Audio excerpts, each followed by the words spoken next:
story is the raising of Lazarus, and it's the last of the real readings during Lent. The rest will move into the Holy Week service. The thing I'd like you to notice in it is it demonstrates the power of Jesus over life. That was one of the prophecies that was mentioned in the first reading, that the Messiah would have this kind of great power over life. And I guess the extreme of power over life is the ability to raise a person who is dead.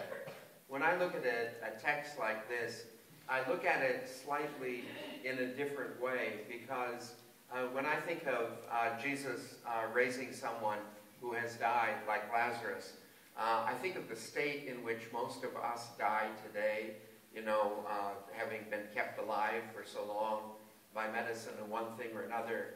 And I think the worst thing that could happen to me would be someone would bring me back to life. Like when I enter the hospital, I'm going to have a sign on my chest that says, "Do not resuscitate." Okay. But this idea of being brought back to life at that point does not really appeal to me.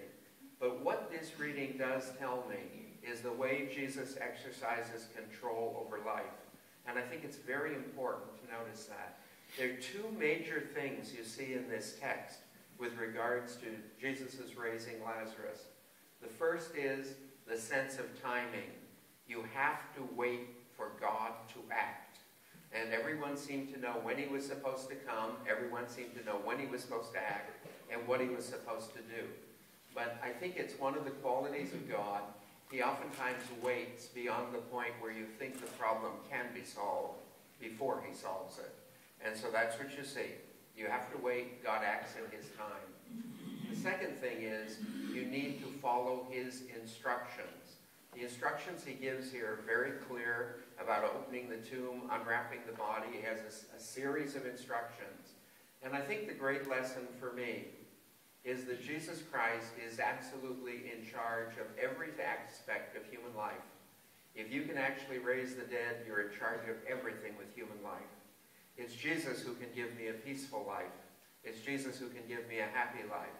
It's Jesus who can give me a meaningful, a successful, a satisfying. I can go through the whole list of things.